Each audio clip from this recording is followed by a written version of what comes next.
Pour continuer sur le thème des états, nous allons aborder le phénomène des abductions. Les victimes sont loin d'être des cas isolés et s'engendrent des conséquences peu enviables pour elles. C'est un phénomène peu connu et évidemment très flou du fait de son incompréhension et du sujet auquel il touche. C'est fort regrettable car ça occasionne de sévères troubles touchant au domaine de la psychiatrie. Un très grand nombre de manifestations de troubles dits mentaux est dû aux abductions. Les médecins et thérapeutes tentent à considérer ce type d'expérience et leurs conséquences comme des aberrations mentales, comme des hallucinations, terme très pratique et fourre-tout pour ranger ce qui est incompris dans ce domaine scientifique. Il ne va pas être fait l'effort de comprendre plus en profondeur la réalité de ce phénomène, les préjugés étant comme toujours convoqués. Ce sera alors médication chimique ou traitement psychiatrique après analyse appliquée à ces cas, sans réelle recherche de la cause et donc sans réel traitement. L'hypnose pourrait être un bon début, mais n'est pas très utilisée. Cette pratique permet de faire remonter à la surface de nombreux cas d'abduction, même de la part des personnes qui n'ont pas de souvenirs précis. L'incompréhension de ces personnes, en invalidant leur perception comme étant des hallucinations, intensifie au contraire leur traumatisme en sapant encore davantage leur confiance en eux-mêmes et leur capacité à s'auto-guérir. Ces empreintes émotionnelles subconscientes créent des troubles psychiatriques de comportement, couplés bien souvent avec d'autres traumatismes réprimés. Nous reviendrons en détail sur le subconscient et pourquoi il apparaît pour beaucoup comme chaotique et justement subconscient et pas encore intégré à la conscience. Pour comprendre le phénomène des abductions, il faut comprendre que les états neutralisent temporairement les réactions de l'humain, ainsi ils causent une interférence perceptuelle.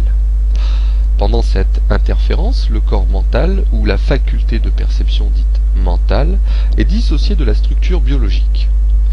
Il est en quelque sorte laissé en suspension pendant que l'organisme biologique de la personne est transporté, ou plutôt transmué, dans une autre fréquence dimensionnelle.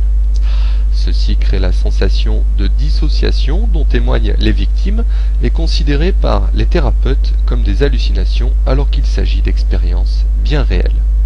C'est pourquoi aussi tant d'abduqués ressentent beaucoup de confusion, se demandant si ce qu'ils ont vécu étaient de réelles expériences physiques ou des rêves, des voyages dans le plan astral.